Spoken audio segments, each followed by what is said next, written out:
Good afternoon, Trinidad and Tobago. I'm Karen Cozier-Phillips. C News is live at noon. Topping the news at this time, there was a fiery protest by residents of Coconut Drive, Morvant this morning as they called for a better water supply and jobs. The residents blocked roads and started fires, causing headache for people trying to get over the Lady Young and get into Port of Spain. Fire and police officers were called to the scene and had to take control despite the uproar of the residents. Reports said there was a shootout with police and some residents. However, the Member of Parliament for the area said he had received no such reports.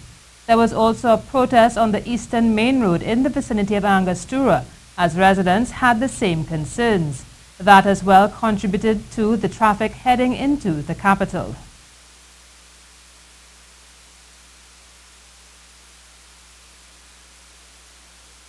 Well, C News spoke to some residents who said they are fed up of the constant promises from the MP for the area. The MP promising work every day. Every day you go by your office, it promises. It's years now, 2 years of promises. We fed up our promises, family, you understand? This is picture, this is where the MP from, you understand? Do have a CPEP or URP. We are the maintain we own place, you understand? Like Martin, you understand? When we go for work, we what to do? They don't want me to go out and rob and thief to go in jail. We try to avoid that. You understand? We go into them for work to see if we can put money in my pocket to feed the children. And C News contacted the Member of Parliament, Adrian Leons, who said the protest was due to a lack of jobs for residents. He said the Minister of Works visited the area over the weekend and made several promises for job opportunities, but could not say when that will start. Because they don't have any work around any area, so they agitated them to get employment. What kind of job, if you have any idea, that he was looking at? Well, it'll be drainage, infrastructure, which is, walls, road projects and those kind of stuff. So you'll be providing employment for the residents, and you'll also be improving their way of life. He said the residents are within their rights to protest. However, lighting fires may not be the best way to go. I cannot tell them don't be upset and don't be agitated. What I can tell them is blocking the roads and protesting. Sometimes that's not the best solution, it hampers everything. But to go out and tell them don't protest and they don't have a reason to be upset, I try my best to get them in a way where we could wait a little longer and be a little more patient until something happens. Well, as a result of the protest, part of the priority bus route has been open to members of the public driving light motor vehicles. A statement from the Ministry of Works and Transport said the PBR is opened at Apertoire Road in Port of Spain to Morvant Junction only from today until further notice. Well, to other news now, the Solomon Ho-Choi Highway extension to Point Fortin is being recommissioned at this time. Prime Minister Dr. Keith Rowley is there and will be delivering the feature address. We have our reporter Ian Wason on site to give us an update on what's taking place. Good afternoon, Ian. What can you tell us?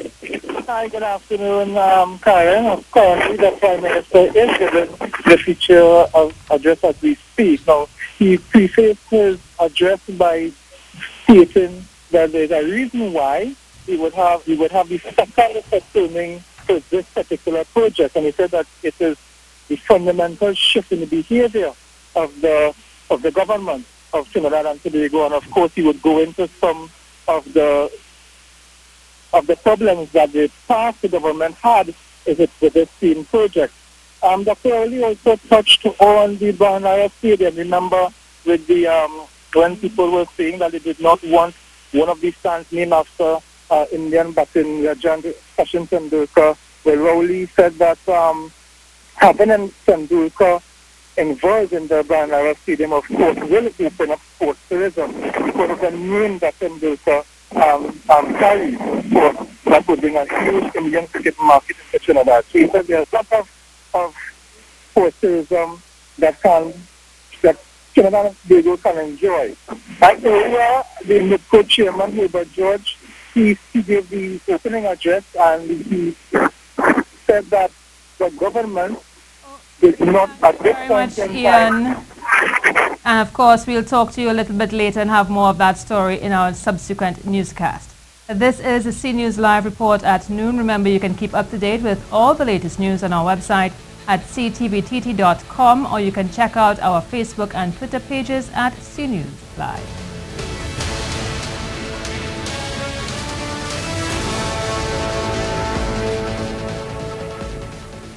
Discussions with members of the CLICO policyholders group and Lawrence Dupre, the man who once headed the now defunct company, is expected to kick off this afternoon. However, the chairman of the policyholders, Peter Permel, doesn't want to preempt the outcome. He said there are many issues to be addressed, and right now he cannot take the word of Mr. Dupre. Intention. What we have to do is to look at how we can operationalize that intention and how we can work together going forward to achieve a common objective, which would be him getting back his company and we getting paid our money. So there's a big gulf between him saying that and the actual putting things in place to ensure that happens. So that's why we have to. This will be the beginning of those discussions. This is just the start. This is the first time since the company collapsed that members will be meeting with Mr. Dupre. He explained the context of the meeting.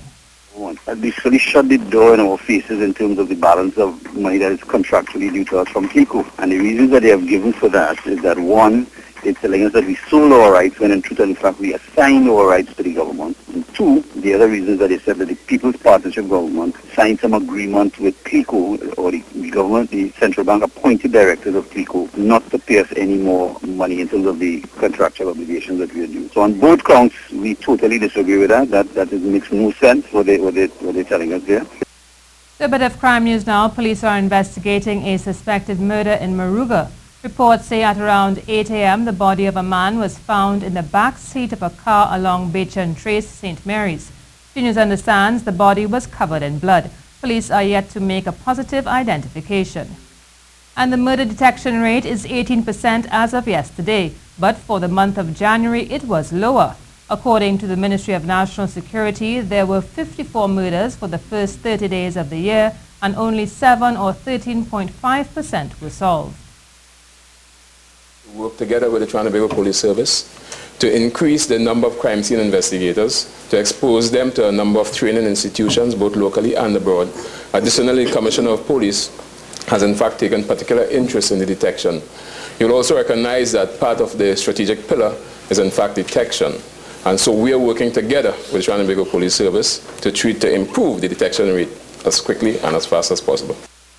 Police are continuing their search for Ravi Anthony, a Freeport resident who was reportedly kidnapped near his home on Sunday. CNews understands that around 3:30 p.m. Anthony was walking along Limefruit Road with his cousin when a vehicle blocked the road. The two men jumped out and beat Anthony before pushing him into the car. His cousin escaped while the men drove off. And the 12-year-old girl is missing. This time, the members of the Trinidad and Tobago Police Service are seeking the public's assistance to find Alicia Francis. The Standard 5 pupil of Kumuto Government Primary School was last seen at her Tumpuna Road, Kumuto home around 2:30 p.m. on Monday. A report was made to the Kumuto Police Station by her mother, Portia Francis, on that same day. Alicia is of African descent, slim-built, and has a dreadlocks hairstyle. She was last seen wearing a yellow and white striped jersey, a pair of multicolored tights, and a pair of Nike slippers. And 15-year-old Ariana Sylvester has been reported missing. The Form 4 student of the Tableland High School was last seen leaving her Indian Walk Moruga home at around 10 a.m. on Sunday. He was reported missing on Monday. Ariane is of mixed descent, 5 feet 9 inches tall, slim-built, and has shoulder-length hair.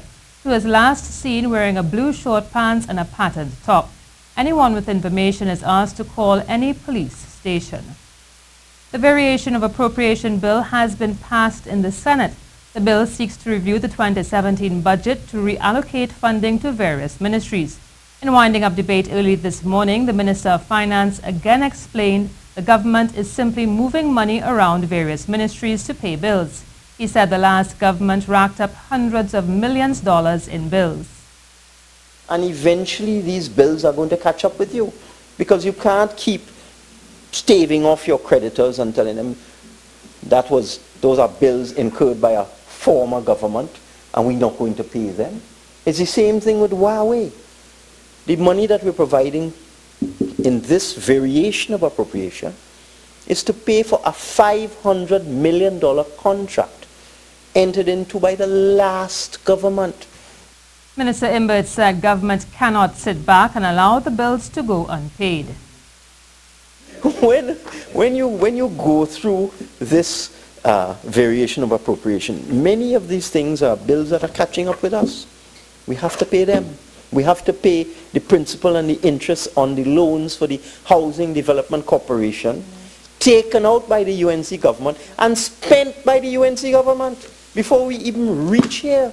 That $1.5 billion was borrowed and spent by the UNC government, but they made no provision to pay the debt servicing. Well, Minister of Agriculture, Land and Fisheries, Clarence Rambarat, says the increase in allocation of revenue to his ministry will be used to pay off debts incurred by the former administration. Minister Rambarat was speaking during last evening's sitting of the Senate regarding the variation of appropriation bill. He said the $3.18 million reallocated to his ministry will pay off debts to the Estate Management and Business Development Company. The EMBD board at that time, July 2015, committed the company to a series of contracts. And sometime between July and August 2015, committed to borrowing $400 million. And then not long before September 7, 2015, managed to pay out the entire $400 million. He reminded that the variation does not equate to an expansion of the existing fiscal budget, but rather a shifting of how government will spend the money. The money was withdrawn from the Infrastructure Development Fund and the Food Price Support Program. Here's Ian Wallace now with your afternoon weather. The Saharan dust blowing in is also bringing some breathing issues, especially for those with asthma, and the Met Service advises those with respiratory ailments to take the necessary precautions. This dense layer of Saharan dust will likely linger into midweek, although the hillsides may just attract that blustery shower or two. Expect a warm 31 degrees Celsius in Tobago and 33 degrees Celsius in Trinidad, with another breezy and warm night ahead. For mariners heading out, whitecapping, sea spray and moderate choppy seas will greet you. Wind waves of 2 to 2.5 meters, easterly winds of 20 knots times, and east-northeasterly swells of 10 seconds. Tide is low at 1:30 p.m., then high at 8 p.m. That's the latest weather, and I'm meteorologist Ian Wallace. Whether citizens like it or not, times have changed as it pertains to Trinidad and Tobago's economic climate, and citizens must adjust to the new normal. That's the view of Energy Minister Franklin Cann, who made the comment during last evening's sitting of the Senate. Black or white, East Indian or African, PNM or UNC, we have to adjust to the new reality that Trinidad and Tobago faces. That is the new normal, whether we like it or not. The Energy Minister said with his sector bringing in the bulk of revenue, it was necessary for citizens to understand how much of a decline has been felt in the sector over the past few years. Central government energy revenue in TT billions of dollars. In 2012-2013, it was $26.6 billion.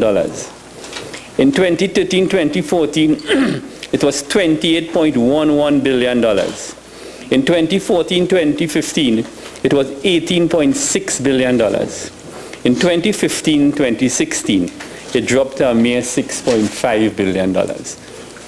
Questions have been posed to government as to whether diversification can help lighten the burden of a downsize of the energy sector, but according to the Finance Minister Colm Imbert, this is easier said than done, to which he adds energy will continue to be the saving grace for Trinidad and Tobago in the short to medium term. To other news now, Movement of Social Justice Chairman Gregory Fernandes says he is in support of the reintroduction of the property tax. However, government should be more transparent. Speaking on Good Morning Trinidad and Tobago, Mr. Fernandes said citizens need more time to understand the evaluation process. We feel that, in terms of the property tax, it is something that has to be implemented. Our major issue is the haste in which it is being done. And that what should happen first is that a proper process of valuations of properties should take place, right? And that should be done in a very transparent and proper way. Coming up in sport, we tell you that TNT Soccer Warriors get ready for their World Cup qualifiers in June.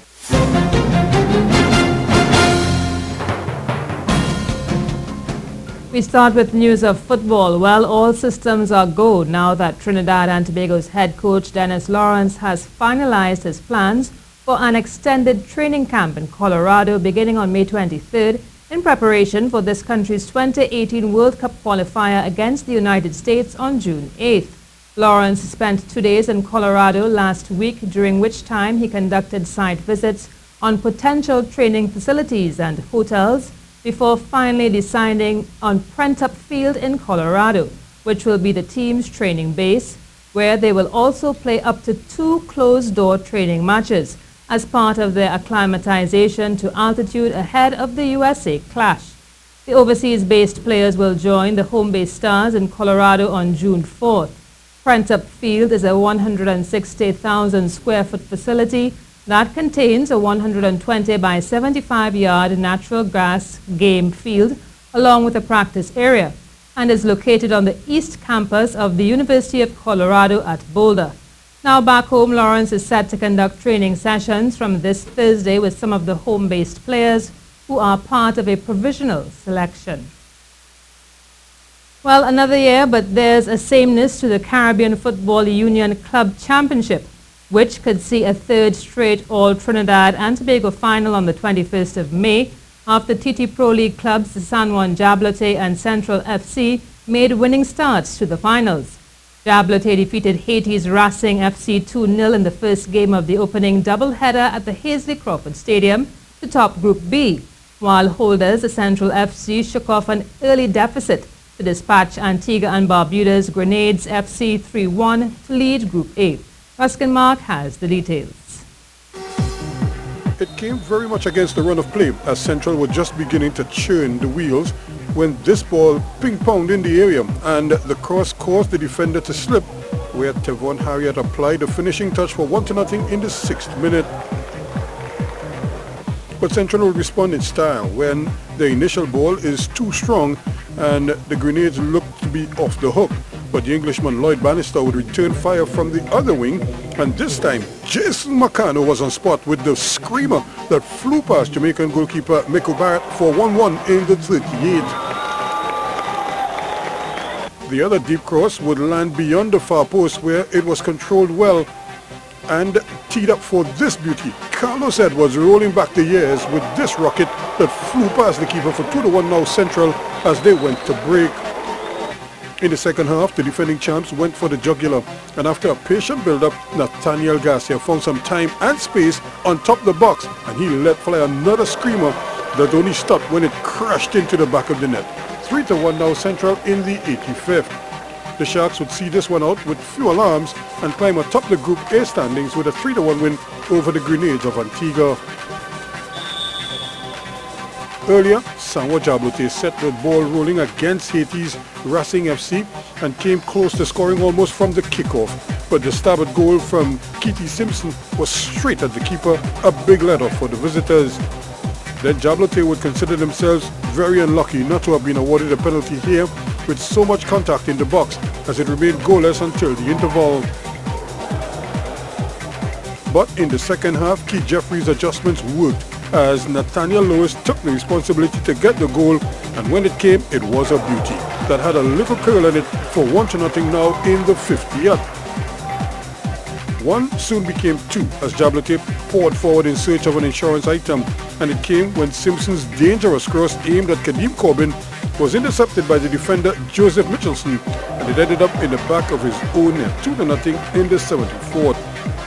Jablote would walk off winners by that same scoreline over Racing to get their campaign off to a winning start as they sit atop Group B. Well, that's it for sport. Well, that's how we end our CNews report at noon. I'm Karen Kozier-Phillip.